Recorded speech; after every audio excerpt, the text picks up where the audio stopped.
Welcome back already. Time now for Game 2 of TongFu versus CDEC. TongFu upset the big boys in Game 1. CDEC kind of been a promising upcoming team, taking it out off games from the Tier 1 Chinese teams for some time, and here they are.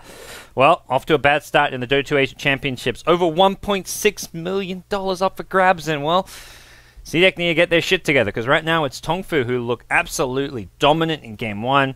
And well, they're going to go right back to what worked for them in Game 1. They're going to go for the Axe once again in Game 2. One of those interesting things you see in this series, where a key hero like an Axe does well in Game 1. They picked it up 4th, I believe, even 5th. And they say, well, if we don't pick it up early, they're going to ban it out. So they pick it up in the first 2. They get the Axe plus Vengeful Spirit. And, well, we're going to see how things go here. As for CDEC, though, they take a different approach. They're going to go for the Brewmaster this time around and get it in tandem with the Juggernaut. So both somewhat flexible in that they can, Brew can go mid, can go safe lane, can go off lane. Jug, kind of flexible too. We've seen Ice run him off lane. We've seen a lot of safe lane Jugs, which has been the kind of preferred role. HGT have been offensive tri-laning with the hero. And, well, we'll see how things go here. I've lost my Beyond the Summit subscription. Well, no, Beyond the Summit is not subscribed to Beyond the Summit. I thought we got like an auto subscription, but I'm going to pull rank here. I am the only person here at Beyond the Summit who actually subscribes to Beyond the Summit with my own hard-earned cash. So I pay $5 a month. $2.50 of that goes to Twitch. $2.50 of that goes right back to Beyond the Summit. And for whatever reason, I pay for a subscription to my own channel. I call it dedication. Others here at the studio call it absolute stupidity. But I'm going to go with the first one. It's dedication and loyalty to the Beyond the Summit brand. There we go. I'll pull out some Kappas in the chat. But we got Game 2 here. TongFu versus CDEC. And it's gonna be a fun one. I've enjoyed this Game 1 so far. A good old-fashioned slow siege, and TongFu redefining the word slow there. As we'll see how things go and get underway here. Oh, audio muted. Sound's gone. What's happened? Where'd the sound go? You guys can hear me okay? You should be able to hear me okay. It looks like everything's looking okay. I don't know. I'm unmuted. If you guys can't hear me, let me know. Test 1 2 3 1 2 3. Yeah, we got audio. Dead audio. I don't know what's going on. The stream says XSplit says it's picking me up, so I'm being trolled here perhaps. But hopefully get things underway soon, as it is going to be. Uh-oh. Let me just quickly make sure that I've actually... There we go. Make sure I've got everything working. TongFu, going to go for the Wisp pick once more. And it is going to be... Well, last time it was just Wisp +1. Why not? Well, sorry, TongFu, what am I talking about? CDEC went for the Wisp in Game 1, so I've lost it. I see chat spamming, give audio, give audio. The audio is dead, and you guys are trolling me as well. But it's working fine. Everything seems to be smoothly. At least that's what my mods are telling me. TongFu are going to be the ones with the Wisp this time around, not CDEC. We'll see what they look to pair it with. Even just backing up an Axe with a Wisp can be pretty powerful. And we'll see where they look to go with this. CDEC now start picking up some of their supports. Get the Skywrath Mage as their first support. A pretty good setup to have with the Juggernaut if you want to lane these together. And there's some good potential for an offensive tri-lane, but Skywrath Jug +1, you're up against Wisp Venge, and TongFu can easily finish off that tri-lane with a pretty scary tri-lane of their own, should they want to. And we'll see what they have in mind here, if they go for something like the Tiny, to give them some good late game potential. Let's just CDEC. They've got I feel much more well-rounded draft. The Medusa last pick in Game 1, it is kind of a trend going on at the moment, where we're seeing these teams just try to drag games out for the late game, and that game went late game. The problem was CDEC were in a position where they could never really leave their own base. They were constantly like turtling it up. They couldn't keep up on farm, and you can't, when you're running this Medusa core, it can't be the only carry. The Ember Spirit did manage to get good farm, but was constantly playing catch up. Died one too many times. I still remember that Fire Remnant back down in the bottom lane where he just Fire Remnant into 3 heroes who were all smoked up, and well, we'll see what the plan's going to be. CDEC now get an Earthshaker as their second support, and TongFu pick up the Slark. So we're going to see a good old-fashioned TongFu Slark. This is one of their, I'd say, better carry heroes, and running this with an Axe, there's a lot of mid-game aggression here. I don't think they're really caring about having a true Wisp partner. I think the Wisp ban was maybe partially a deny ban to take it away from CDEC's hands. Also does pair well with the Axe, even if it's not like a dominant duo that's kind of it's not like your Wisp Tiny or your Wisp PA, your Wisp CK. I think just having the heals more than anything is what Wisp is being picked up for. Not to mention, good at stacking camps. You're on the dire side. You can cut down the trees early. You can double stack those 2 right camps as much as you want to. And we can see what they're going to get as their last pick here. Probably their mid laner. Unless they're doing Axe mid, which he does okay. He's against a melee hero like a Brewmaster. Why not? And the Troll Warlord gets banned, so a third tanky core hero. We've been seeing this Troll Warlord make a resurgence over the past couple of weeks. And is TongFu going to decide what they want here? Plenty of time to go through their options as far as what they want for their last pick. And well, with a 1-0 lead, this puts them in a pretty comfortable position. Already a game they were probably not expected to take off CDEC. And as for CDEC, I would be surprised if they don't pick up another kind of DPS hero of some kind. I guess the Clockwork ban suggests TongFu think CDEC are going Jug in the safe lane carry role. And Jug Brewmaster, if you want to go for an offlane Alas, you definitely, I feel, need something with a bit more pushing power, because you're not going too well into the late game with the Juggernaut, I don't think. But last pick's coming out now, so CDEC themselves, I mean, there may be Morphling still in the pool. That's, I would say, maybe his best hero. As far as dealing with Axe Slark, though, I mean, Axe is just good against so many heroes because of the nature of Cole going through BKB. And TongFu going to go Darkseer. Oh, this is a cool little pick. The Iron Shell on Axe is great. The Iron Shell on Slark is fantastic. This, I feel when you're picking Darkseer, I mean, then you've got the Vacuum Call, but I feel Darkseer is best nowadays when you have heroes that make use of the Iron Shell, because around that 10 to 15 minute mark when you have max Iron Shell doing 90 damage a second over time on a hero who can keep the Iron Shell damage up, so Blink Call from an Axe, even without a blink you surge the Axe. Darkseer Axe is one of my kind of favorite duos of all time, and well, and we've got Slark, we've got him who can pounce in, Shadow Dance in with an Iron Shell, do a ton of damage as well. So I feel Darkseer needs to be picked more for the Iron Shell than the Vacuum. The Vacuum AoE combos are nice and all if you can get a Vacuum, Echo Slam, a Black Hole, but I don't think you should be drafting. I feel like a Darkseer Enigma draft is pretty weak, but a Darkseer Slark or a Darkseer X is much more well-rounded and powerful in general, so we'll see what the last pick's going to be here. CDEC have not too much time to think things over. They'll see this and know kind of what's coming their way here. Expect someone like Darkseer in the offlane, Axe mid, Slark in the safe lane, but knowing the lanes and all that is one thing, but knowing how to deal with it's another. And a Quaswex Invoker, I want to say, I mean, it could be Exalt, but everything to me about what TongFu are picking suggests you want Quaswex. You want the EMP Tornado combo.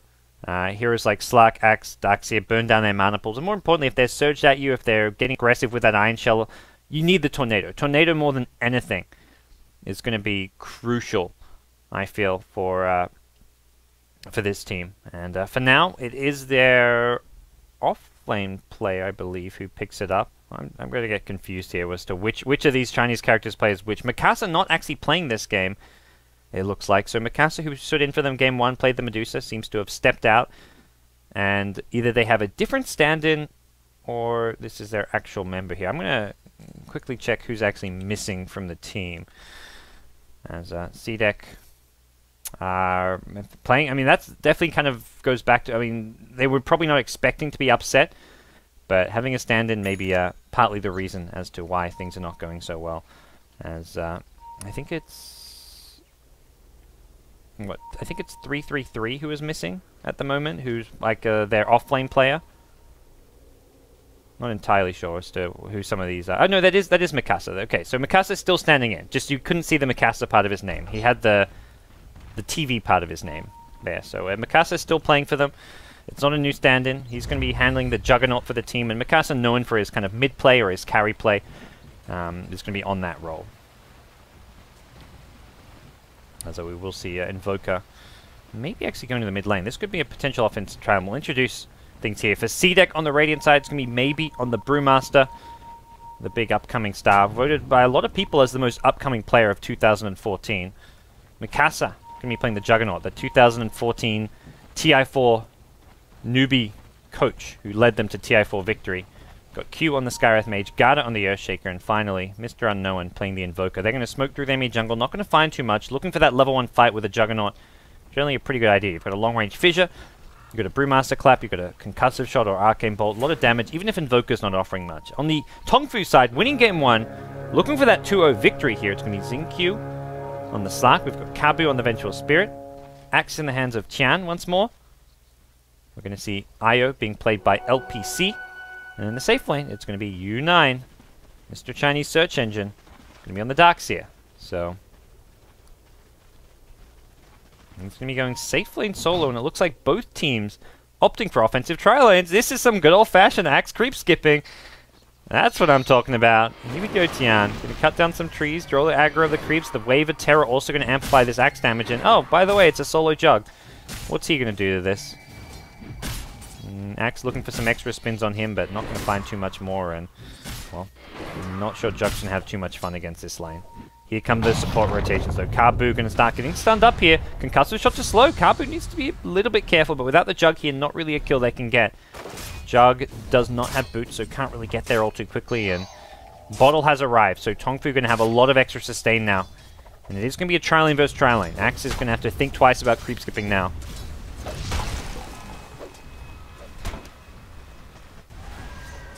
Bottom lane, Mikasa has got the backup of the 2 supports. Defensive Fissure available. Level 1 Concussive Shot for Skywrath. No one going to get many levels in this tri-lane versus tri-lane. Keep a close eye, as that's where most of the action's going to go down. But a quick look at the mid lane. It's going to be Slark mid against the Invoker. Currently looking like a Quaz Wex Invoker, although could go back for the Exort if he wants to help out the tri-lane versus tri-lane. Just the Quaz for now, so. But with the Blades of Attack of Phase Boots Rush and not going Exort level 1 does suggest Quaz Wex. Top lane's going to be Brew versus Darkseer. Darkseer favored for the most part, but there's still... Brew's one of those tanky heroes who can sustain himself pretty well in lane. Basically he goes for something like a Bottle Rush after these boots of his. And the boots just allow him to stay away as much as possible from the Iron Shell damage. So 2-minute rune coming up, and LPC wants to get his hands on that one. As things starting up pretty slow here. Venge just level 1 Wave of Terror, so they can't really get aggressive until level 2 at least, with the Magic Missile then coming into play. Specific, it will be Quaz Wex, so Invoker commits to the point in Wex, and I think it definitely is. Against the... It's not going to help him as much in lane, or even be able to help out the tri-lane versus tri-lane, but once TongFu start grouping up together and getting super aggressive, Tornado is going to be the key spell to look out for. Can dispel the heroes that are surging in, looking for kills, and just be used very defensively against what looks to be a very potent TongFu mid-game draft as far as the aggression that's going to come out of them. So early game CS, CDEC farming well in all lanes. Brewmaster's actually out farming the Darkseer. Juggernaut at bottom, 13 CS to his name. In mid lane, Invoker with 8, they're going to get the call at bottom, but Kian going to be kept away with a Fissure, and Fissure going to kind of separate the 2 teams. Shaker comes in and say, look guys, we don't want any public displays of affection here. I'm going to keep everyone apart. Keep things tame for the time being. Mikasa going to keep farming pretty well, considering the lane he's up against. Got to say, very impressed by his CS and what he's managed here. Slark at mid is on par with the Invoker, 10 CS apiece, and Invoker, once he gets his phase boots, will have a much better time against this Slark, I imagine. Well, mid lane, pounce in, Xingqiu. Should not be finding solo kills here and there. That's not the case. He's got the 1 point initiative, so just looking to do as much damage as possible, and also steal some of those juicy Invoker stats. Says I want some Invoker meat for dinner tonight.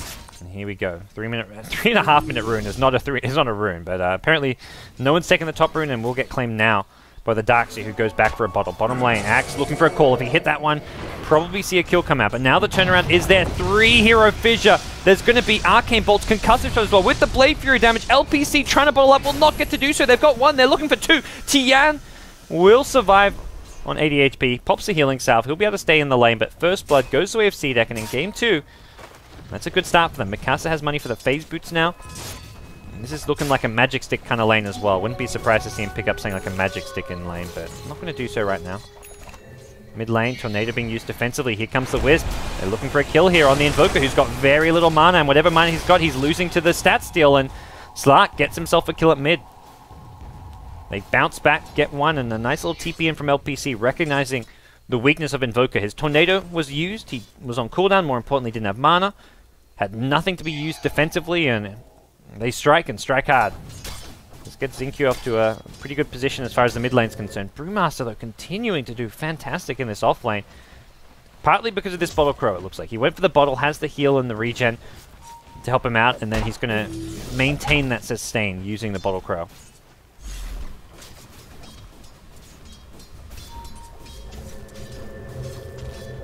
TP's coming top now. It's going to be the Axe, who seems to be maybe switching up the lanes. I think Axe is just going to struggle too much in the bottom lane. They're going to rotate U9 down there, perhaps, and maybe even look for a kill here. And it's going to be on maybe.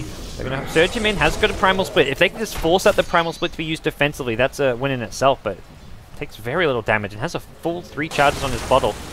Oh, bottom lane, Ghost Walk gets used, and it was the Venge Slack almost finding a kill on this Invoker. I think he missed that last Dark Pact, although it would have been probably not quite enough damage to get the kill.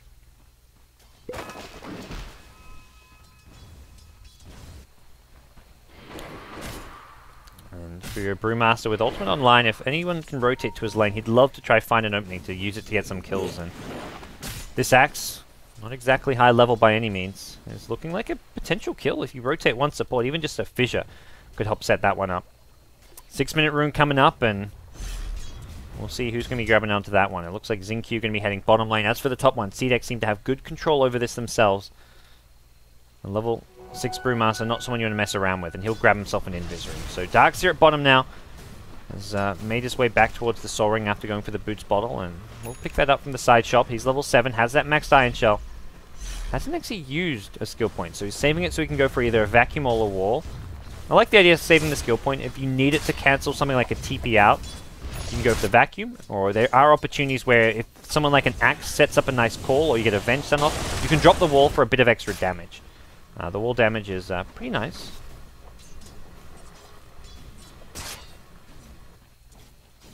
As for your Brewmaster, has picked up some tread, so going to not go for the complete Blink Rush. Had just Brown Boots and was actually in a position where he could get maybe a 10-minute Blink Dagger. This will slow things down a bit, but he could also get some extra aggression off this one. Axe at top lane, the Fissure is available. The Chainstone is there, but now here comes your Fissure. Maybe Clap, Ultimate available, but the Wisp Heal makes this hard to get. The Wisp already chewed through most of his bottle charges, and here comes your Brewmaster Split, the Tether being used to pretty good effect here, but Tian going to go for another call, and this is going to get a lot of the extra damage with that plus 40 armor still being tethered, kept alive a little bit longer until the second Fissure comes through. They get a double kill, both going the way of Garda. Quick pause comes into play. Axe going to DC, but guess what? He's dead.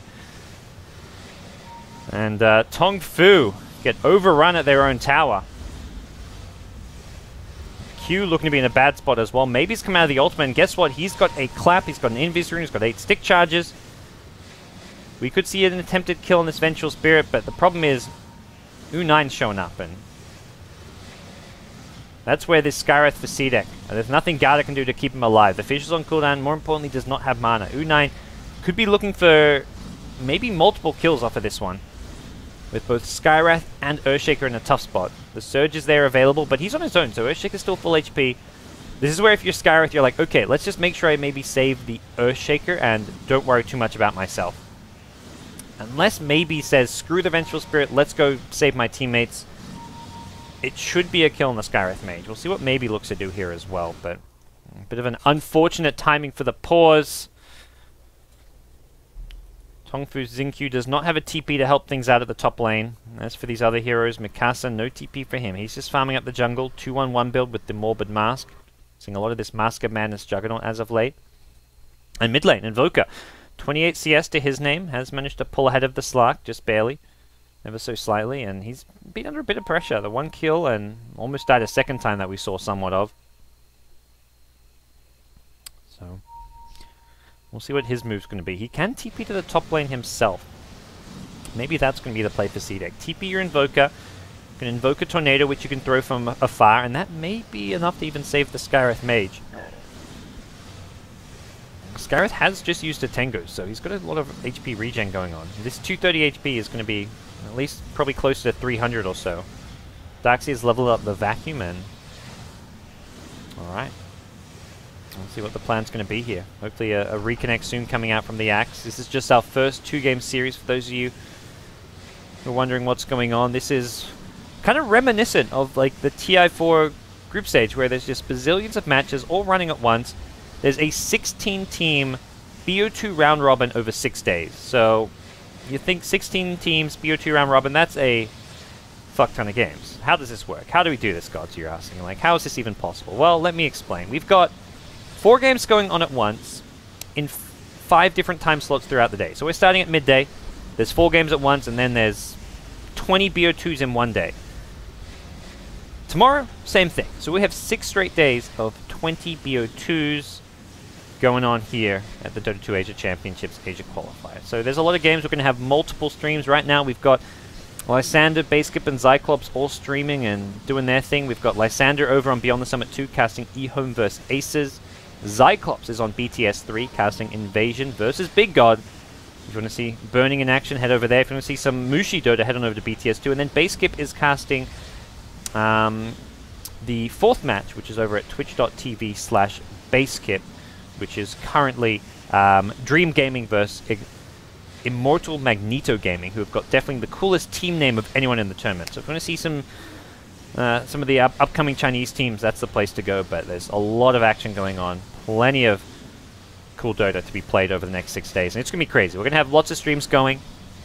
Cover as many games as we can throughout the next 6 days. I don't know if we'll have every single game covered, but we're going to do as much as we can.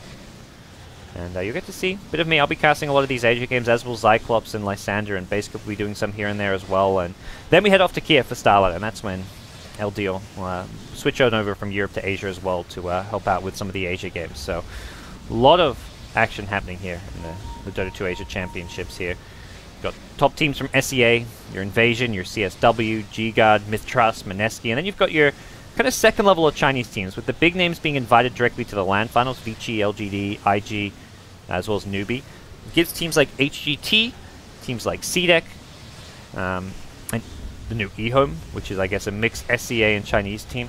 They're the ones playing in this qualifier right now, so definitely keep an eye out for all the action going on over these coming days, and I'm looking forward to casting some good old-fashioned Asian Dota. This is Game 2 of our BO2 series. And it's going to be TongFu, who took Game 1, looking for that second win here, if they can so get it. Looks like maybe a bit of extended pause, unfortunately. Not sure exactly what the reason for this one is, but Porax didn't end up going down. It didn't look like he died. I mean, it looked like he was still running, like when he died, like he was trying to hide in the trees. So it doesn't seem like the DC really affected that fight too much. So we could hopefully see what happens here once he reconnects, but for now that pretty much does that. Definitely, while you're waiting, or if you are interested in watching multiple streams and everything else going on, checking out some of those other streams as mentioned.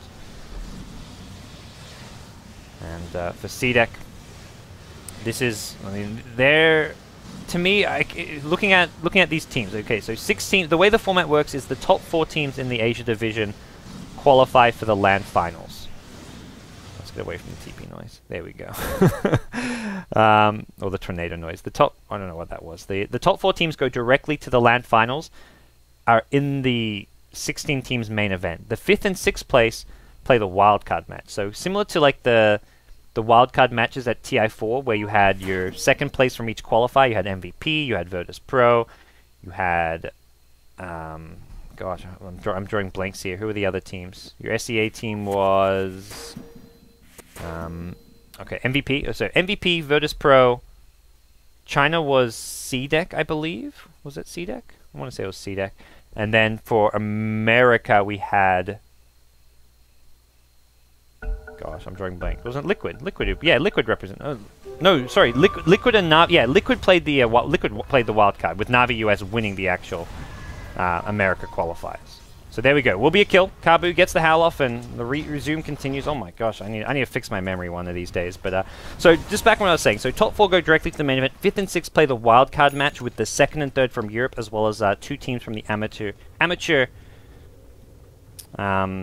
Chinese division. So that's where these teams are headed. So we're going to see maybe now on the move into the enemy jungle. He's still invis, and I think you can spot him out with the Shadow Dance passive once he stops fighting. But it looks like Brewmaster is actually going to find the axe. He does not have ultimate on the Brewmaster, which does make this a tricky kill to get. He's kind of on his own. He's going to clap and just look to take some of these neutrals with this. Has a second clap in 8 seconds, and Tian does need to be careful. Has the magic stick charges, and maybe he's on the run now.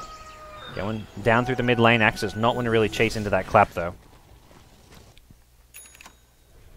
And there's your Mask of Madness now complete on the Jug. Yet to see him get too involved beyond the first blood, but the first blood alone was what led to TongFu kind of abandoning this offensive trailing. So even though he hasn't been involved since then, I'd say it was a pretty big kill to be involved in. That he was. You know, he won them this bottom lane. Now maybe going to look to help out this bottom lane even further. Try bring down this tier 1 tower if possible. U9 going to rotate himself back in, and Glyph does come out here. Looks like a possible trade coming at the top lane as TongFu going to bring multiple heroes up here. They've definitely not got the same pushing power of a Brewmaster and a Mask of Madness Jug. This tier 1 going down and going down fast. Jug wants the last hit. He's not going to get it. It looks like the creeps actually get the last hit on that one. And meanwhile, top lane, still a pretty healthy looking tier 1 here. Tian going to start looking to creep skip here, but you got to be careful. TPs could potentially come in, and Earthshaker going to start going to the tier 2 tower. Brewmaster looking to pick up a TP. He's got Primal split up in 5 seconds, so he can TP in and be ready to go in. TongFu, this is definitely looking like a fight they do not want to take against the potential TPs that could come in from some of these heroes. Meanwhile, mid lane, looks like mana attempted being drained from the Slark, who actually dodges that EMP. And here we go. Brew going to show himself top lane. They've de-warded the lane, which is often when you're TPing in at this stage, especially when you're not TPing in to defend, it's already been defended, you want to make sure there's no ward here. Because if there's a ward that spots your TP, it's a lot of wasted time, but maybe just going to come out. So it looks like they just want to go for a good old-fashioned push here. Juggernaut going to stay bottom lane, going to farm the jungle. This phase Mask of Madness build so good at farming the jungle. Constant sustain. Doesn't even have to use the healing ward to keep himself healthy and fighting. And then he's going to be just solo farming and pushing this lane, looking to accrue all the farm he can. So, for TongFu, on the back foot here in Game 2. It's going to be CDEC controlling the tempo of things for now, maybe yet to get his Blink Dagger. He's going to get spotted going into this enemy jungle, and Tian doesn't want anything to do with that. Waiting on maybe, to some extent, the Darkseer mech. That's going to be one of their key items, but even just getting levels all across the board. The Axe with a Blink Dagger would be nice. Dropping those Trenkles, that's risky play if you don't know if someone's got an Invis or something. So we'll see a Tornado EMP. Nothing on the mark here. Invoker is yet to really get too involved as has got himself up some decent farm here. Number 5 on the net worth, not exactly amazing, but he's CSing well. He's actually higher CS than anyone on the TongFu side. So, top lane going to continue to be pressured here. Maybe does have the backup of the Earthshaker, who's now got himself some Arcane Boots, and seems all in all, CDEC say we've got ourselves an early game edge, we're farming well, but we can also transition well later on into the game by just getting some more big items. Most noticeably the Blink Dagger on Brewmaster, and even someone like Jug picking up another couple of items. It looks like Yasha is going to be the item of choice for him as far as his next little pickup. I don't think nothing like an Omni Knight or anything that's going to force out a Diffusal pickup. U9 at bottom does need to be a bit careful. I like how he's Iron Shelling the enemy creep rather than his own, just because he knows how fast Mikasa can kill the creep that he Iron Shells. So this is just an annoying little play you can do. Or it's more than Mikasa's being annoying. He's forcing him to Iron Shell enemy creeps as opposed to his own. Typically you Iron Shell your own so you can damage the entire enemy creep wave, but it's just not going to work against this Jug. He just attacks the Iron Shell creep, has the Mask of Madness to do so quickly, and doesn't take too much damage because he has the lifesteal. So Axe, nearby enemy hero, still working on his Blink Dagger. He's going to be beat to the Blink by the Brew, it seems.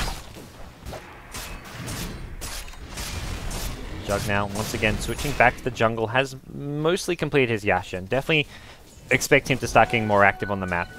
Would like his level 11. The level 2 Omnislash does see quite a big jump in damage output, going from 3 to 6 jumps, sorry.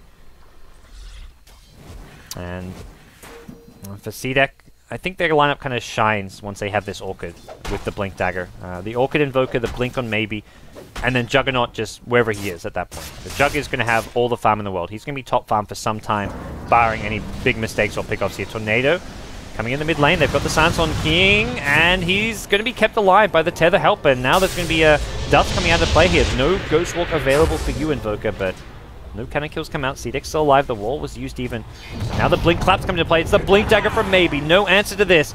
The Cyclone's even there if he tries to surge away. He's going to actually Cyclone someone else. I think he got Dark Pacted off by the Slark, who's Daxi going to... still see Daxi kept alive for now. More TPs coming in from the Axe, and this Brewmaster ultimate not going to do what it was set out to do, which was find some kills here. The blink out will dodge the magic missile, maybe.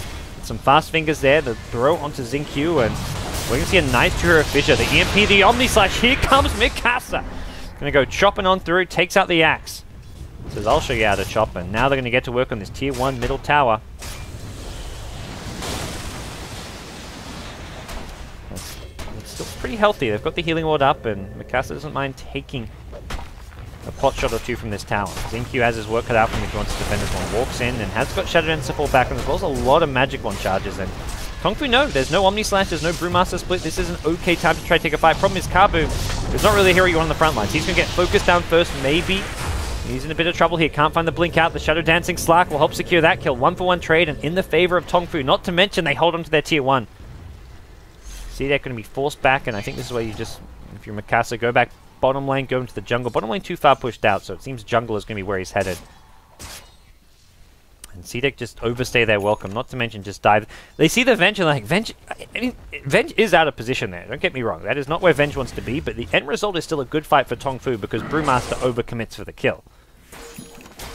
So in some sense, I mean, I don't think it was an intended bait from the Vengeful Spirit, although it kind of ends up working that way to get a kill on the Brewmaster like so.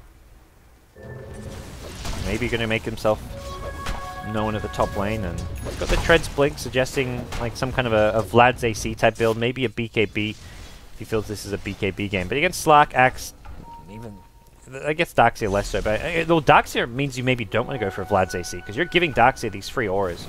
If he can make a replicate of the Brewmaster, he gets those auras in those fights. But that's why maybe he has to be careful to get the clap the ultimate off when he goes in. Yeah, maybe he's looking pretty dead here at the top lane. Down he goes. Skyrath looking for the counter kill onto the IO, but it's going to be a blink back in from the Slark. This could be a second kill. XinQ going big. He's going ham. Gets himself a lot of Essence Shift procs here. Wisp now dodges the Fissure. Ern is not going to save his life. XinQ goes in once more. Echo Slam is there. Needs to find some kind of escape. He's going to die into the tower. Got way too aggressive in the end there. Should have just taken the one kill and backed off. Meanwhile, mid. Invoker. Dead to the Darkseer, Venge, and Axe it looks like. Axe not even with a Blink Dagger. That was just a trio of heroes finding a kill there on the Invoker. Plenty of ways they can do it. You can surge in the Axe, you can swap. It looks like swap was used to maybe swap the Invoker into them. So, TongFu finding some good trades across the board, although not going to be happy about losing their Slark at top lane. It was a good start to the fight, but he overstayed his welcome, and we'll see CDEC look to regain footing here. Mikasa continuing his tirade of farm in the Radiant jungle. Up to 2k gold already, still out farming anyone on this dire side. Slark's death not helping him out as far as staying up there in net worth, although he is still number 2, 1400 behind though, the Juggernaut, who looks to be going for a little Roshan play. Or, no, they're going in the enemy jungle. Let's say they could go Roshan with the healing ward, the Mask of Madness Jug, but you've got Omni Slash, you've also got a level 11 Jug, so they're waiting for someone to show in the middle lane. Q going to put down the ward between tier 1 and tier 2. Very useful ward to have, and if they see no one, they may just take this tier 1 tower. Yeah, they're going to just go in the tower, no glyph available, and take a uncontested freebie here in the mid lane. We're going to get the last hit for that one. Himself up to 600 gold, and well, we'll see where TongFu look to go from here. They've got the Axe Blink. You can have these Iron Shells on, and this is where I feel TongFu, they had a slow start, but now they're looking like they're in their position where they're ready to fight. The Axe Blink, the Iron Shells, level 3 Vacuum as well, which you can try combine with the Axe Call. Got Slark with his Blink, and going back for a Drums, which he's now got too. So Slark's got his early game fighting iron. The problem is, Roshan's going down and going down fast. TongFu making a move. They want to contest this one. Kabu leading the way. Will wave a Terror to scout them out soon. They've got to go fast, but relocate onto the high ground of all places. Then XinQ actually goes down to the low ground. In the end, Wisp is actually kind of kept alive. He's still here, just tethering up the Wisp. Well, tethering up the Slark will finally go down to a Tornado. The Vacuum Wall was decent, and CDEC going to lose 3 as a result. TongFu are just outrunning them. This Brewmaster needs to get a fast blink off. Will not do so. The Iron Shell damage was there waiting for him. It's a 4-for-1 trade. What looked like a bad... Well, I don't even know if it looked like a bad spot to relocate to. That ended up being an amazing relocate. The Wisp just stays alive for so long on the high ground. Slark blinks to the low ground, and you have the tether on the Slark the entire fight, overcharging him for extra damage, keeping him alive with the overcharge. What a way to take that fight. That was a really clever relocate coming in. TongFu get themselves back in this game, and I'd say even pull ahead off of that one. We see the net worth difference go back to more or less even. The experience now heavily in TongFu's favor. And this was their timing. They just got the blink on the axe. They had the Iron Shell. They had a level 11 Dark Seer, hit a massive wall vacuum there. And they were ready to fight. The drums had been completed on XingQ. He's now level 14 as well. This was just a risky play from CDEC, and they get punished for it.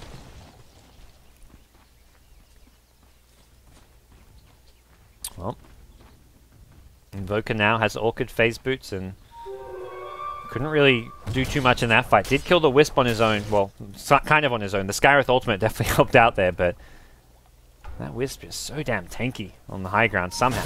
Give him like an urn, give him some extra HP, mech him up, and he's going to stay alive a long time and if he can keep making those kind of plays. Into the dire jungle we go. Slark going to get scattered out by an Invis Skywrath Mage, but not a hero you want to stick around for that long. Maybe they can get the Insta-Suns off. They got Orchid and they've got Ancient Seal. A lot of magic damage, and XingQ will get sniped here in the jungle, making good use of that Invis rune on Q. Slark goes down dead for 50 seconds or so now, and CDEC going to look to swing towards the top lane, take the last remaining tier 1 tower. Brewmaster splits up, and knowing that Slark's dead for a good amount of time here, they're feeling pretty confident about this, but they don't have Juggernaut. They are up against an Aegis on the Tian Axe, and it was the Tian Axe in Game 1 making the plays happen. Here we are going to see Game 2 as well. Once again, the Axe starting to come online. 0, 2, and 2 so far, but we're just reaching that point where the Axe can really start to wreak havoc. CDEC have waited some time though. The Slark is respawning in 12 though. They have got the Brewmaster split back up, but Slark being back alive does make this a lot more dangerous, and he's picked up an ultimate orb, so starting to make work on a Skadi, and he's pretty tanky and hard to deal with in a fight. They'll TP him in, and that's going to be that. No more push for CDEC, who don't feel confident in their ability to take that fight. You see a Manta Star now picked up for the Juggernaut. Some nice little tricks you can do with this. You can dodge the magic missiles, most noticeably. But the illusions, as far as Manta illusions go, pretty easy to deal with. You've got Iron Shell, you've got Axe, more illusions for him to spin off. And CDEC now, well, they're going to be the ones actually defending their towers. The Iron Shell on Slark in the front line is not really a hero you want to go on, especially when he's got that Venge swap backing him up. You don't want to overcommit too many spells for a hero you may not even kill, as the tower does not get down to deny range. An intentional play from TongFu to make sure they don't just get it down too low, get it denied, and then waste their time up here with 5 heroes committed. But for TongFu, they've got all their ultimates ready to go. It seems like they want this tier 1 tower. The creeps will get it down pretty low now, and they want to go for this last hit on the tower. They've got to go in soon. Slark seems like he wants to make a play. Is he actually going to go for this one? Going to Dark Pack. There's your Glyph. Pounces back. Still get hit by the Tornado, though, and this was going to be a tier 1 tower deny for the Juggernaut. Tried to make the play happen, but the Glyph too strong. TongFu still lurking around here at this top lane. Wondering if someone will keep on fighting. This is just not really efficient use of their time at the same. They're not falling behind by any means, because CDEC were also seeing it as 5 at top. Only just now Mikasa TP's bottom, and both teams will TP back to farm. So similar plays from both sides. No Shaker getting close to his Blink Dagger here. Gada, definitely a man to look out for as far as his item progression goes, and they're going to smoke. They want to use this split, and with good reason. They just hit level 11 on Maybe. He's going to have the level 2 ulti, and they want to try find some pickoffs using this. Brew, a decent hero to have against the Darkseer Surge, since if you try Surge away from his bears, you can Cyclone him up and Boulder Toss, keep people in place, and prevent that Surge escape in a lot of cases. Mikasa now Manta has been complete. A full 1k gold on top of that as well. And he'll find a bounty rune at the bottom lane, and he seems to just be content to keep on farming. Play for the late game, although he has been now out-farmed by the Slark after that bad team fight around the Roshan pit. So for TongFu, they're happy to, kind of like Game 1, play things at their own pace. This is less of a siege game. This is more a, let's wait for a couple more core items. We seem to be doing pretty well. We took some towers, won a big fight at Roshan. We don't have to worry about CDEC taking our towers or taking Roshan. And they feel they probably have the better late game. They've got Slark who's farming well. I don't think Jug's a good late game carry, but definitely a late game carry that can be dealt with. You've got 4 staff, you get Ghost Scepters, you cut him around. Yule's Scepter, you've got the Call to go through the Blade Fury escape. And you've got Slark. Slark is going to win most man fights against carries in this game. There is a lot of silences for him to deal with. You've got the Skywrath Ancient Seal, you've got the Orchid from the Invoker. He may almost definitely need to go for a BKB of some sort this game because of that, but that's going to come much later on. He wants to have that 10-second BKB in the kind of the later stages of the game. For now, he's got the support of the Wisp Tether, he's got the eventual Spirit Swap, and to some extent he may just rely on those even later on in the game. Well, nice little D-Ward here, as TongFu looking to keep some map control all over the place, and TongFu right now are sitting pretty. As far as the net worth goes, it is CDEC with a small 800 gold lead, but experience in favor of TongFu, and TongFu going to, well, take that gold lead back. They're going to say, we found ourselves a tower. That goes into Slark's hand as well. That's his Skadi. 23 minutes in. Blink Drum Skadi. Not exactly an easy hero to bring down. Unless they can get him with the silence and there's no support from a relocate or a swap out, this Slark is going to stay alive and do a lot in the team fight. You've got to imagine TongFu's #1 priority for these supports is going to be saving, most noticeably, the Slark from those silences. That's their main responsibility right now. TongFu have completely taken over this Radiant jungle right now. Somewhat sacking the top lane and even their own jungle, but just feeling this is the place to be. They can put a lot of pressure down here, combined with the fact that it is somewhat safer. They are waiting on the high ground here, and here comes a Ghost Walked Invoker. They're going to clap in. U9 going to get caught up by this guy. Swapped away. He's still alive for the time being. Has the mech available as well. May turn and look for a wall. He gets relocated just back a little bit. Where's that wall? U9 needs to help out his buddy. The Axe can get Omni Slash. Doesn't actually go down. Axe with a double kill. Here comes more. The Slark's in the middle of things, doing a ton of damage. Mikasa, Blade Fury will get brought down. It's 4 dead. The Brewmaster looking for the blink out. Will blink TP. Just gets out of there. But it's a 4-for-1 trade. Very reminiscent of that Roshan fight. The Axe with these blink calls with Iron Shell on himself, just doing so much damage. And the defensive support play from TongFu. They go in the Darkseer. He gets low right off the bat, but the swap, the relocate out was nice. Both supports doing what they needed to. And the Venge dying at the start of the fight, guess what? Everyone on CDEC was doing very little damage. That minus 36% damage from the only hero to die. If you have one hero dying, you want it to be the Venge. That swap save, kamikaze-like plays from the Vengeful Spirit works out well for TongFu. And off of that, they get themselves a big lead. They can fall back, farm their jungle, farm the enemy jungle, and look to take Roshan when they can. Tian's now got himself an Aghanim Scepter on the Axe, and suddenly CDEC are looking like they're in a really bad place here in Game 2, and this is a terrible start to their Dota 2 Asia Championships campaign. Their opening series taking on a team that you'd probably expect them to be favorites against. The odds definitely were in their favor for this one. It was a 77% CDEC favored bet on Dota 2 Lounge. This is looking to be a very big upset at this rate. A lot of rares and arcanas to be lost based on those odds.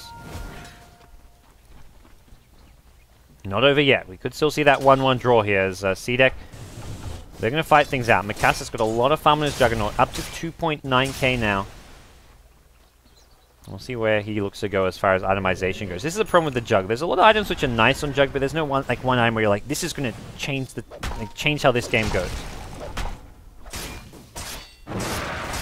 The Ag Scepter's alright. I don't really feel like this is going to be a high impact Ag Scepter game. I think he needs to go carry mode. The big problem is still going to be, what is that carry item? Is it something like an Abyssal Blade? Do you get the Blink Dagger for the mobility? Like, what do you feel you need to be able to fight someone like the Slark? Even a Butterfly maybe for some added evasion. So, it's going to be a very tricky game now for CDEC. Darkseer even picks up a BKB. Really just recognizing that if he stays alive, gets off that, make sure he gets off as many Iron Shells onto Slark and Axe as he can, surges people, gets down the wall. That's the important thing. It's not just about the wall. If Darkseer only gets a wall vacuum off in a team fight, it may be enough for TongFu, but they want more. They want these Iron Shells. They want these surges. The Iron Shell on the Axe and Slark. This is what gets heroes low, and once you get that first Culling Blade, within a single team fight, TongFu want to snowball. They want to get that first kill from the Iron Shell into the earliest possible Culling Blade, get all that extra movement and attack speed from the Culling Blade, and then go for the next target. And a lot of that is reliant on Darkseer staying alive as long as possible. So we'll see U9 go full defensive with this, and Especially considering Earthshaker's got a Blink Dagger. There's the dual silences. That's the other big thing. You just want to get out of these silences. That last fight, he got silenced up. Even though he got swap saved, he had to wait 2 or 3 seconds before he could use his spells. With a BKB, he can get out of the Orchid, can get out of the Ancient Seal. He just has that little bit of reassurance that he can stay as active as possible using spells in a team fight.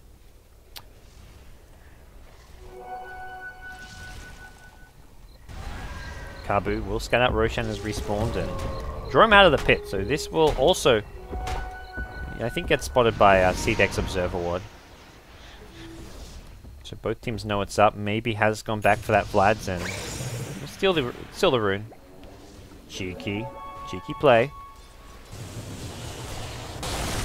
Xingqiu at top. It is going to be the BKB for him. So they're just saying, look, so much of what CDEC have damage-wise and just in general potency is coming out of nukes and lockdown. Cass is going to go for the BKB. I like this choice too. It does allow him to fight. One of those things where you think you've already got magic immunity from the Blade Fury, but like hard carry Jug, if you're Blade Fury, you're not doing right-click damage. You need the BKB if you're going to be in a fight right-clicking away. And with Manta, or just the Yasha and Masker Madness face boost, you have a lot of movement speed to benefit from. So you just need the magic immunity so you don't get somewhat chain stunned down. I mean, there's still a lot to go through the BKB. You've got the Axe Core as the most noticeable thing. You've got Venge Swap. And you've got some decent mobility on this Dire side as well. And it looks like they're going to go for a smoke. They missed it on the Slark, though. Don't know if that was intentional. Let's see if they look to go for Roshan or take some other approach. He's pinging the high ground. He's saying, look, there's a ward. He's pinging, saying it's somewhere in this area. And now make a move towards Roshan. Will he get spotted by this ward? Yeah, he loses this, and he's like, okay, I lost my shadow. Oh, I actually don't know if he saw that when he blinked in, but he was definitely spotted for a second or so. They can bring down Roshan pretty fast, and Axe is going to wait outside the pit, working on a BKB of his own. Here comes CDEC. They need to hit a big Tornado EMP to start things off. The Ghost Walked Invoker will be spotted by this Sentry. Tornado to get things started. Just the Slark going to get hit by that one, and not a hero you can go in on, considering there's the Wisp and the Vengeful Spirit to save him. And Slark is just going to solo Rosh. I don't think CDEC can contest this. TongFu just smart about how they make a move on this. Wisp going to get into the pit as well. That'd be a lovely target to go on. They're trying to go for a wrapper, and they'd love to get this Axe here. He's going to get Omni Slash. He's going to get focused down. Tian gets forced out away, and he will be brought down. Juggernaut takes him out. Here goes Xingqiu. He's going to give up the Roshan for now. Not looking to finish him off. He BKBs, wants to fight. Kabu on the run will be brought down. That's minus damage on the Radiant side. 2 for 1 in favor of CDEC. The Healing Ward needs to be dealt with. No one can focus. Vacuum Wall on 3. This is not the fight CDEC were hoping for. It started off okay. Mikasa still alive. He's going to Blade Fury, but he can't run away from the Slark.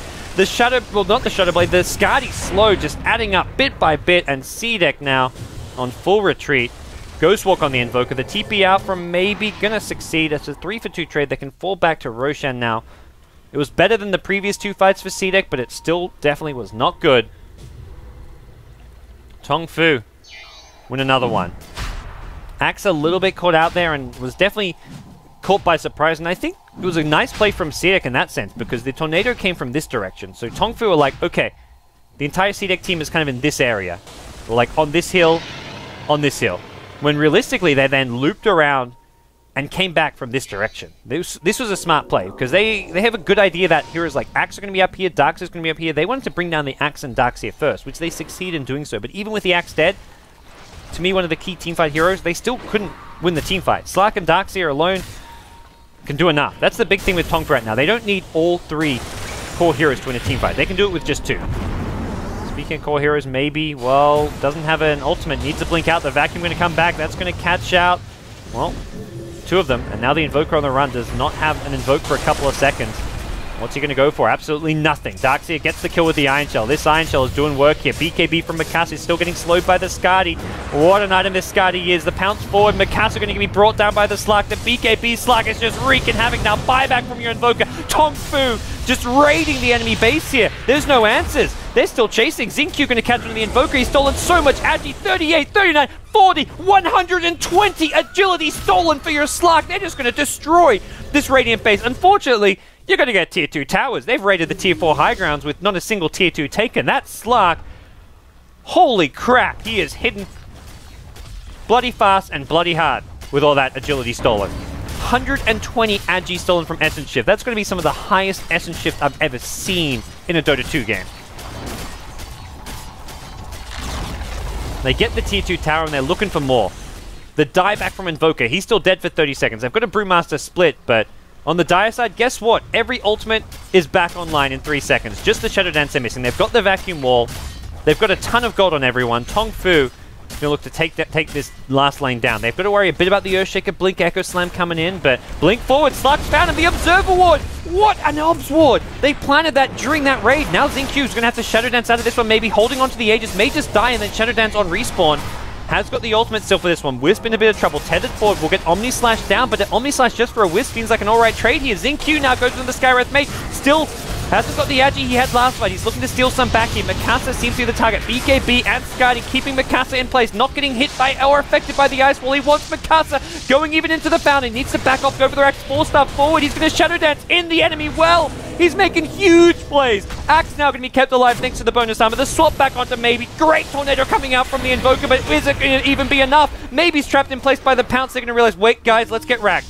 We don't need to kill him in their base. Maybe going to now pounce himself forward with the Blink Dagger. He's trying to just suicide to save these racks. He's got buyback and knows that they need to do something. Blink out from the Slug. Kabu going to be the one kept in place. He's in trouble. Can they re-engage? After the Blink call. Going to catch out both. Here comes the Slug with an Ice Shot. Blink. Echo Slam from the Earthshaker, but it's not enough to kill the Slug. Slug still alive. Getting those S-chip charges will bring down Maybe. Maybe's going to buy back and he's probably going to have to use it. It's not a question right now. It's a definite. You want to save these racks. This Slug's still in trouble. He's still alive though. XinQ going to get 2. Finally goes down. It's the Skywrath mate's getting the kill, but he's not even alive for it. Only the Brewmaster left standing, and TongFu full retreat now. U9. Uh-oh. What was that? Relocate. Not going to be able to bring out his teammate. Didn't have a tether, it looks like. The gem will be recovered, but it's still a terrible fight for CDEC. They lose their ranged racks. They are forced to use multiple buybacks during that fight as well. Actually, well, the Invoker as well as the Brewmaster, and Slack, well, suddenly has a butterfly to go with his item set. This Observer Ward started things off. The Earthshaker's like, sweet, I'm going to come in, get off a nice Blink Echo, but Slack sees him coming, blinks in with a Pounce, a Dark Pact, and there's nothing Earthshaker can do to deal with that Slack. This hero, 17-3 and 10. XinQ has been phenomenal in this series.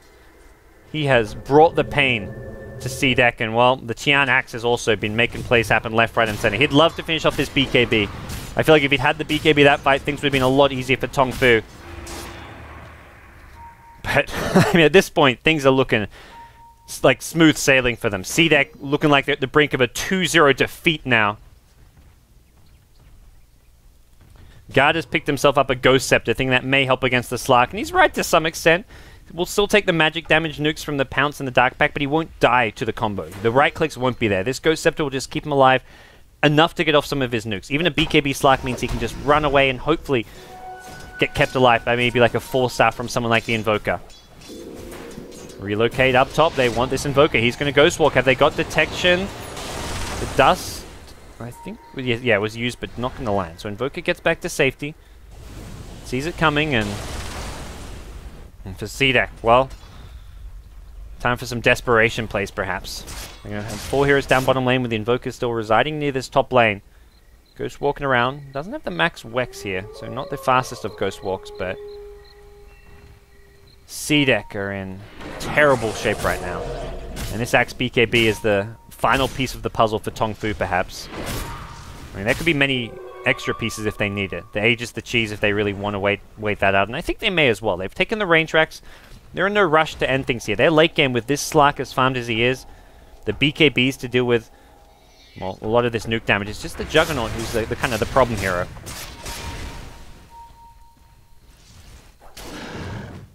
And this, oh man, everything goes back to this Slark though. 21k net worth, he's well ahead of the Juggernaut now. Even the Darkseer's pulled right ahead.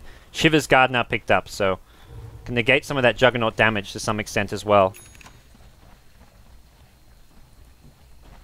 It's going to make life hard for Jug. He can't really man-fight the Slark in any sense here. No one really can.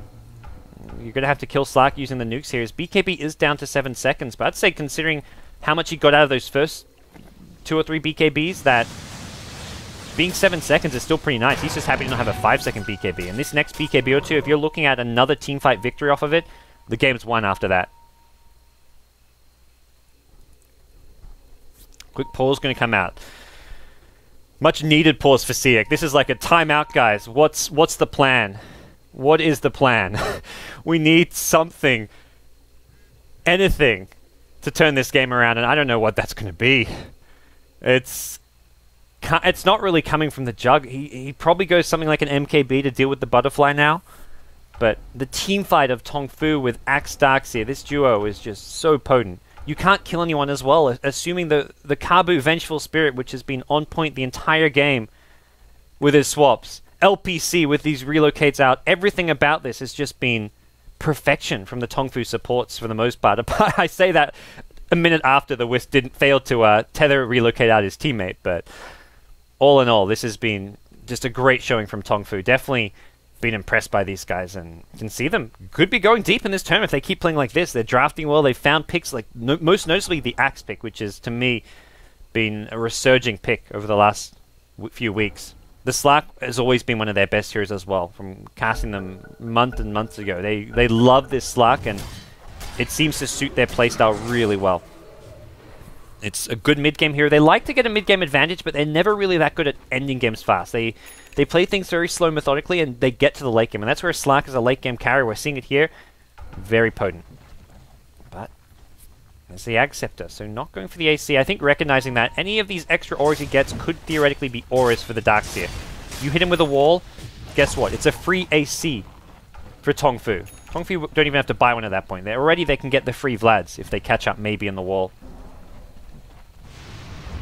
They're going to go for a smoke now. So the Ag Scepter, I like this pickup. You get the extra utility. You can try Drunken Haze. People like the Slack, even in ulti form, although he'll quickly Dark Pact it off. But even just a few seconds of Drunken Haze could be nice for him. You get the extra claps. You get all this extra kind of utility out of your Brewmaster in these upcoming fights. He's going to walk into Kabu. Maybe not exactly a good ulti target, but the core going to catch out to Skywrath ultimate now onto Kabu. Here comes a relocate from TongFu. They're looking for counterplays. They want blood here. Omnislash going through the Darkseer here. Does not really have good defense for this one, but the Shiver's Guard armor going to keep him alive. Mikasa now, he's forced just to right click and try and fight the Kian Blink Call though. He's got a Culling Blade. He's going to go on the Juggernaut perhaps. Someone needs to kill this healing ward, and TongFu starting this fight off pretty poorly. Kian goes down. The one kill goes Slack's way, but he's lost 3 of his teammates. Darkseer barely alive. Is just hiding on the sidelines here. Slack still. He says, I can just do this on my own. I'm going to go 1v5. Ghost Walk out from the Invoker. And this could be the end of this fight. Does still have his BKB. XinQ just showing up awfully late for this one and picks up a Basher now, and it looks like the plan may be just fall back, wait for Roshan. Not a fight they were hoping for. Sunstrike. Whoa. Would not have killed. Hype that up all I want. He had enough HP. That was just a level 3 Sunstrike, so did not have the damage to get that kill anyways. And also reveals, hey, it's like a, hey, guess what? We have wards right here. We have wards in the river, but Slack pretty good at finding those regardless, and Slack also finds himself a DD room, but oh my. Max respawn Roshan, so we could be in for a bit of a wait around this pit. Problem is for CDEC is scouting Roshan is not easy for them. Unless they want to like start throwing out forward spirits for the Invoker, but that's not a spell he's been using. They're going to be waiting a long, long time if they want that Roshan respawn. First good fight in a long, long time for CDEC. You can see a small little dip upwards. Still a 10k lead and both gold and experience. And CDEC on the verge of defeat here, are trying to find anything they can to keep this game alive and kicking. Jug's up to 3k gold, and we'll see where he looks to go. Mentioned the MKB as a way of fighting the Slack. I feel like he needs MKB and Abyssal. That's 2 items he just can't afford anytime soon. He can get one or the other, but he can't get both. With the Abyssal, he has some good lockdown and can get the bashes to fight the Slack, but he doesn't have a way of dealing with the evasion. With the MKB, he can kind of fight the Slack, but guess what? Slack, he can still fight you without the evasion. He's got Shadow Dance, he's got Bash himself, and the thing is, Jug has no evasion, so he cannot deal with the bashes. So I feel for Jug. Oh, top lane. Invoker going to force stuff out. Is there going to be a blink afterwards? Any dust available? Looks like he doesn't have anything of the sort. So fast Ghost Walk, and they're going to relocate back to the Roshan pit. It looks like Earthshaker poised at the top lane. Not going to find any kills here as they relocate everyone back to the pit. Max duration Roshan respawn. Minus like 10 seconds though. CDEC aren't really scanning it. They're going to put pressure on the top lane. Invoker going to get that tower, and Mikasa has gone for the Basher. I think even a Basher MKB is maybe the way to go, and then you get the Abyssal afterwards, but Abyssal itself is, I mean, it's still an essential item in this game. If CDEC want to win this game, it's not happening before there's an Abyssal Blade on this Jug. it does allow him to maybe go on some of these other targets who don't have evasion and kill them nice and quick. Someone like the Darkseer. We saw in that last fight, he got a pretty much a full duration Omni Slash, but couldn't kill him off. We'll see Abyssal on both sides though. Xingqiu just 400 gold away from his, and doesn't have space for the Aegis is the thing at this point. Could drop the Blink Dagger, but the Blink's been a very kind of crucial item for him, and here we go. Roshan is up, and U9 is not there. He needs to get on that U9 search engine and find the Roshan pit. Because that's exactly where he's needed right now, with the big bad Roshan back alive, Aegis and Cheese this time. Great Radiant Vision around this pit, and considering the Dire side have a Slark, this is a bit lazy of them not to be dewarding this, but at the same time they lost their gem. I think that's the Brewmaster gem was the Dire gem. Yeah, that's LPC's gem, so the gem still is real. Tornado going to catch the Venge, and Venge really far out. Gets picked off to start things off here. Now forced after the high ground. They're going to take the pick off. Not going to go for a Roshan. It's still just a Venge kill. You're still up against Darkseer, Axe, Slark.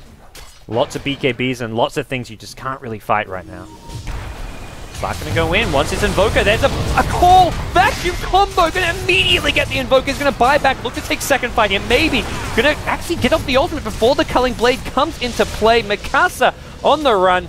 Kept in place here. The Skadi slow helping things out there, as well as the bashes. And now Brewmaster seems next on the chopping block. There's still multiple buybacks coming into play. Kian going to go down. Drops a gem as well. And well, things actually not going too badly for CDEC. It's a 3-for-1 as far as the current hero is dead. There was a buyback used as well, and now next is going to be the Slark. He wants to be focused down here. He's silent for a long time. Pounces the high ground, gets away from the Tornado, but he's trapped in the trees. Fissure is there. 4 dead. Slark going to buy back. Wants to contest Roshan now. U9 still nearby. Does not have the wall though, and CDEC are just out executing TongFu right now.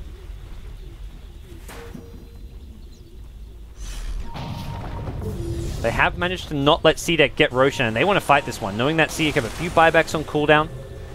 Most noticeably the Invoker. Jug also bought back for that fight, as did the Slark, and it feels like TongFu are the ones who say, well, you guys don't have buyback, you're not going to stop us taking this Roshan. Sunstrike will spot this one out, and I think Axe is the target you'd want the Aegis on, but with him dead, it's going to be maybe the Darkseer and the Cheese left for the Axe. So Wisp will pick it up for now, keep it for safekeeping, but expect the handover soon.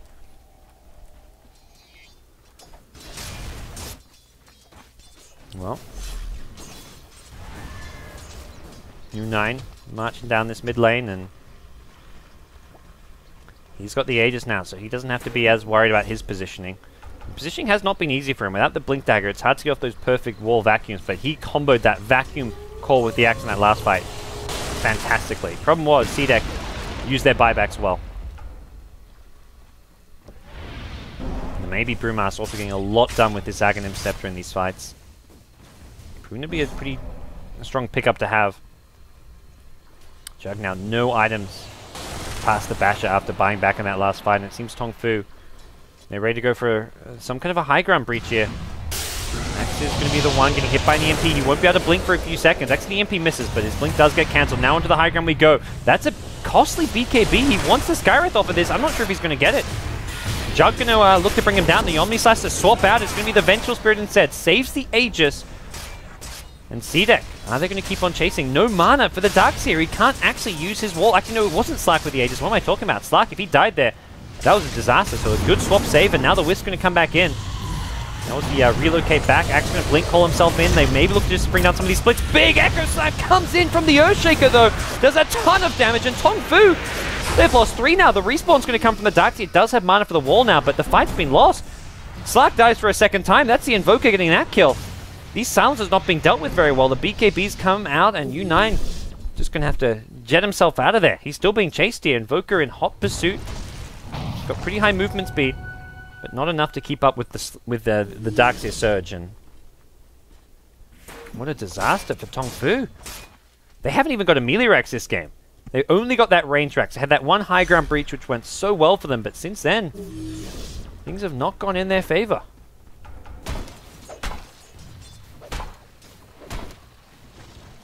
CDEC and TongFu taking things down the wire. We had a 47-minute game 1, and we're quickly approaching that exact same timestamp here in game 2. And this game, unlike game 1, very much in the balance. No TongFu slow roll this game. This is quickly becoming a kind of 50-50-ish game. Maybe he's picked up the plate mail, so suggesting the AC coming next. But even a Shiver's Guard may be a decent pickup. As mentioned, the AC can be stolen by the Darkseer wall. Although so far Maybe has been very good about getting his ulti off and hasn't been fighting into that wall of Replica all too often. Goes your Axe, and he's looking to get the call on him. Mikasa, the vacuum wall, they're going to bring down the Jug, and he's got no buyback. Defending without the Slug, they only lose the Wisp here. It's a good hold so far, and they can't really fight past the wall here. The Brewmaster split was used, gets the kill on the Io earlier, and now the second call going to come to play, looking to pull some heroes through the wall. Nice little cheeky bit of play here, but Tian going to get swapped out. That's going to save his life. There's your Deafening Blast media combo. Kabu is actually still pretty healthy. Oh, I say that as he hits 43 HP. Sunstrike going to be off the mark. A Wisp for a Juggernaut, and Jug with no buyback. That's the end of the push right now for CDEC. Really nice hold. They recognize the Jug's weakness there, and they bring him down nice and fast. Did have to use their BKB such that there's no counter initiation. The problem is for CDEC, they have defensive supports in the Earthshaker, but he can't help out when there's that initiation. His Fissure, his spells do not work against the BKB of the Axe and the Darkseer, who sets things up with a nice vacuum wall. Once those spells have been used, a Fissure's not going to help you out. On the TongFu side, Swap is always going to work defensively. Tether Relocate should always work defensively unless the Relocate gets cancelled by a stun or something. Which is possible, but it requires Earthshaker to find the Wisp or the Tornado from the Invoker to find the Wisp. Much less reliable. So from TongFu's point of view, keeping their carries alive is a lot easier in this game. See what the next move is going to be. I think TongFu are going to be saying, let's wait for some of these buybacks. By some of these buybacks, I mean the Slark buyback. It's a couple minutes away, and Kabu, some deep smoke wards. He's been spotted. He's been pinged out. Gets off the stun. Here comes a Relocate. They want to fight this one. Maybe we'll get off the split, though. Will they focus on the Brewmaster ultimate? Doesn't look like it. They're going to go elsewhere. Looking for the Earthshaker here. Jug going to turn and fight. Wants this Slark. Still a Shadow Dance available. Garda gets bashed. He's going to be brought down before he can use any of his spells. Oh no, and XingQ now is going to Shadow Dance, look to find a way out of this one. Earthshaker going to buy back a nice wall, but there's your vacuum. Doesn't go into the wall though. There's not many illusions coming out into place. Maybe now Split's going to end. Looking just to man-fight his way through this one with the AC. He does not want to go walking through that wall. That's going to make an illusion. There we go. AC now on the dire side. Axe still alive, and, well, CDEC not finding too many kills, although they did have a good fight. The wall vacuum was not exactly as perfect as you would have liked. TongFu, the Darkseer hit the wall. The vacuum was like right here. It just fell a bit short. I think maybe he was trying to push him into the Axe or something, but the good news for TongFu is they only lose a Wisp there, and that could have, it looked like it could have gone a whole lot worse. Neither team able to break through the other just yet. And well, TongFu got to be feeling, what more will this game take? The Abyssal Blade can be purchased for XingQ, and I don't know, is he going to do it? I'm about to say, the buyback seems more important. He's going to hold on to the buyback money. I think he needs the Abyssal Blade, because if he goes on someone like the Earthshaker, he needs the Abyssal Blade before the Earthshaker can go Scepter, so that he can actually kill the Earthshaker in time, or even the Jug. Someone like the Jug who he wants to fight. And speaking of Jug, I mentioned that Jug needs an Abyssal Blade to for CDEC to kind of turn this game around, or at least have a chance to turn this game around. We're not seeing it just yet. Look at Garda. He's channeling his inner Earthshaker with the effigy even coming to play. A signature hero of his. Some badass cosmetics there as well. That's a pretty badass Earthshaker pose. He's had one or two crucial slams to keep CDEC in this game. And well, CDEC got to be at least feeling like they're in this one with a shot here. 50 minutes in, and they've still got all their melee racks standing. Not to mention Garda, he's working on a Refresher Orb. One Echo Slam, not enough. He wants two. Well, these BKBs getting pretty short. I think most, if not all of them, down to 5 seconds. Yeah, all 3 BKBs at the 5-second mark. Blink in, gonna just de-ward and pounce out. Playing things safe. Wants that Roshan pick control, which is going to be 1 to 4 minutes before it's back up, and TongFu really sticking together like glue right now. They do not want to split up. CDEC add even more lockdown to their lineup with it. Scythe of Vice picked up for the Invoker, and the amount of Disable and Silences on this CDEC team is very potent. Seems to be positioned for a smoke here, maybe. No, it doesn't seem like that's the plan. They just grouped up. Invoker going to go lead the charge, and there are sentry wards on this dire side. Is there a gem though? It doesn't look like. I think all the gems have been taken by the CDEC side. And there was a gem over on the Invoker. There was a second gem earlier, which is maybe just at the CDEC base. Yeah, the second gem is at the CDEC base. So no gem available for TongFu. Both those gems were purchased by TongFu as well, who have to wait another 25 seconds to buy a new gem, which I feel like you've got to buy ASAP. The map control it gives you and the scouting for this Invoker is essential. Not to mention you want to go for Roshan soon, so I think this gem is going to be purchased and purchased as soon as possible. U9, Voidstone. I wonder if this is Hex or even possible late game Refresher even. You want one Vacuum Wall, not enough. Let's go for 2. I feel like Refresher is going to be more high impact than a Scythe of Ice. The Scythe of Ice has the one benefit that you can engage on someone like the Brewmaster. You can try bring him down during the Hex. Which is not... Because in non-Hex form, he's got the evasion, he's tanky, he can BKB. You haven't got the best chain stun. You've got a call into Venge stun.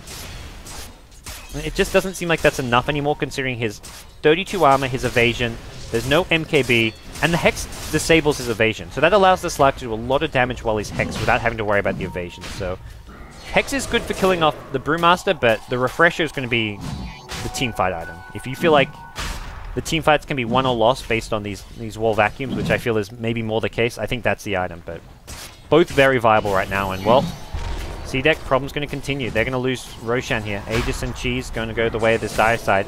Axe has a slot for it, and we'll be picking out. No deny from the Forge Spirit. That would have been well, a big headache for TongFu. This game already a headache. That would have advanced it to a full-on migraine at that point if they'd lost the Aegis or Cheese.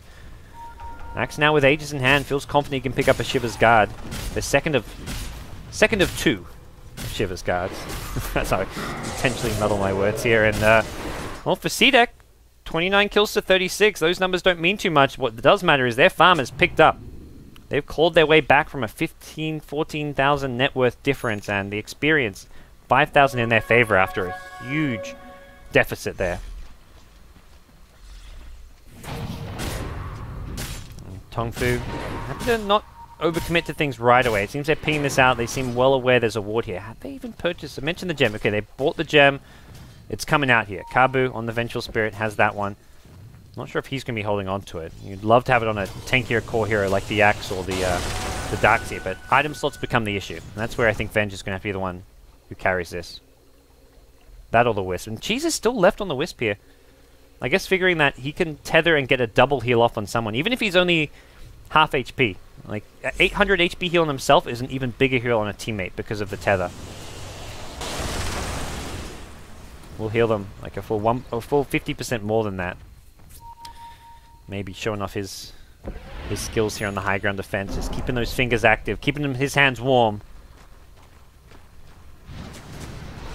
The last outer tower going to be claimed now by TongFu. No intent to defend your outer T2 towers. Not worth it. You've got a much better hold on the high ground. A lot harder for TongFu to go make a play on this. Casual Sunstrike being thrown from your Invoker, and he needs to get some spells up. Both his spells on cooldown. Forge Spirits, anything. He needs that Tornado Deafening Blast Meteor combo, I feel, for this. Holds on to the Tornado for now, but waiting to see the high ground bring breach. Xingqiu has the Abyssal Blade and buyback available. This is it. CDEC. They need a hold. Not going to be easy. They picked up the Talisman of Evasion from Mikasa, so he wants to have evasion himself. That's where this Darkseer did go for the Scythe of Ice. He has got to be on point with this Hex. He's going to be able to help deal with the evasion of the Brewmaster, of the Juggernaut. If you want to jump on someone, that seems like the key thing here. Mikasa, though, gets initiated on, does get out of there. Nice counter initiation. The wall is there. They're going to dunk him with the Juggernaut down. This is going to be a tough hold for CDEC. Buyback is available. TongFu probably realized that it's very likely the case that there is a buyback. They're not going to overcommit for this one. Shaker still lingering back. Does not have any buyback. Does not have his Refresh Orb as well, which he'd love to have for this team fight. Someone's got to go in and got to go in soon. There's your buyback. The Scarab's going to just drop his ultimate, do as much time as he can. Maybe goes in with the split now as well.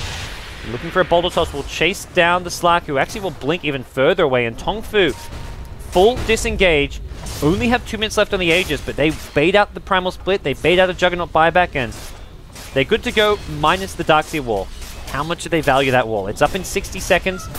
Aegis has gone in 90 seconds. So there'll be a 30-minute interval where they have wall and Aegis, but I think they've got to go now. They've got to at least keep on chipping away at this tower. Slack is going to lead the high ground. This is very reminiscent now of Game 1 with that slow high ground siege. Much weaker lineup. No Jakiro, no Viper this time around. It's going to come the old-fashioned way. With just pure brute force coming out from Xingqiu on the Slack. He's going to get the tier 3 tower finally. And now work on the range track. So this is the more guaranteed pickup. Silence comes out. There's your swap save. Holds onto his BKB as well. Now the BKB from Juggernaut used very early and not to much effect here. Maybe goes in with a blink clap. He needs to be a bit careful himself. The Hex is there and U9 holding onto it. Vacuum threat being posed and the silence comes out. Both teams just playing a game of cat and mouse here. Neither one looking to fully commit, but both willing to use a spell or two here or there. The blink call going to miss from the Axe. This could spell CDEC's engagement here. The Shiver's Guard being used to deter any kind of engagement, and well, the range track's still alive for the time being. Tornado not going to catch too many. Definitely Blast Me will do a lot of damage to Tian. He will BKB it off. There's your vacuum wall. Now both come up. The gem is on the deck. Jug is dead for 100 seconds. No buyback. Invoker forced to immediately buy it back himself. Sunstrike, well, not going to do too much except a bit of damage. Here comes Garda though. The blink. Echo Slam from the Earthshaker brings down the Wisp as well as the Aegis on the Axe, but that's all it's going to do. Garda's still alive for the time being. The Ghost Scepter making sure that he can blink in 2 seconds, but his teammates are quickly dying. It's a dieback from your Invoker. U9 still alive in the middle of his own wall, fighting up with the Primal Split of maybe. He really wants this Darkseid kill. It doesn't look like he's going to get it, and he's going to now switch target, find nothing really at all. They've lost top racks. Buyback from the Wisp. It looks like TongFu want more. They want another lane. The Slark still has buyback himself, and I think this is looking like multiple lanes of racks. So CDEC running out of options here to defend. They've got no Echo Slam. He's so close to this Refresher too. Oh, sell something. Get your Refresher, Garda. You need an Echo Slam maybe. In goes Tian. Will not actually hit the call, it looks like. They're going to turn around. They actually do blow up the Slark. May force a buyback if TongFu want to end things now, or TongFu play the safe road. They don't use the buyback. Nope, they're gonna change their mind. They will end up going for it. Axe is still on the run here. In comes your relocate. Slark is making his second appearance now, and the maybe Brewmaster's in trouble. He's gonna get taken out by the dunk. Immediate buyback comes into play, but Slark still getting to work on this rack. The death here for the Slark could be problematic. Earthshaker's bought his Refresher. He got the money for it now. He's used it already, looking for a second dunk. This has not been spotted by TongFu. They've got to be so careful. Earthshaker gets jumped. He gets bashed. He won't get a chance to use it. No Refresher Echo Slam for you. The second dunk comes in, and CDEC will GG out. It's a 2-0 victory for TongFu. And with that, they open their Dota 2 Asia Championship campaign in the Asia qualifiers with a bang, with a 2-0 defeat of one of the favorites here. CDEC go down, and TongFu pick up one of the bigger wins of their career with this current roster. What a way to start things off here. That Earthshaker Refresher, I thought it was going to make something big happen, but TongFu, they found the Earthshaker. They either scattered it out or just managed to make a heads-up play, jump the Earthshaker before he could get any kind of second Echo Slam off. That was do or die for TongFu, and they pulled up big here. What a series to start things off here, guys. Whew. Need to catch my breath here. We've got plenty more Dota 2 action, though. Dota 2 Asia Championships, guys, it's going all night long here in the US, or for those of you in Asia, all day long. We've got 4 streams running with Beyond the Summit 1, 2, and 3 going strong, and Basekip streaming over on his channel at twitch.tv/Basekip. So check out Lysander over on BTS 2. Check out Zyclops on BTS 3, or you can stay around here on BTS 1. We've got more Dota 2 Asia Championships action going down. We've also got the I-League Grand Finals with LGD taking on the Hyper Glory team, HGT, in the BO5 Grand Finals there, guys. So plenty of Dota 2 tonight. Asia's going strong, and well, glad I can be here casting some of these games. Be sure to click the follow button under the stream if you want to follow Beyond the Summit, know when we go live. You can follow me on Twitter at BTS GoDz. Stick around. More Dota 2 coming up soon.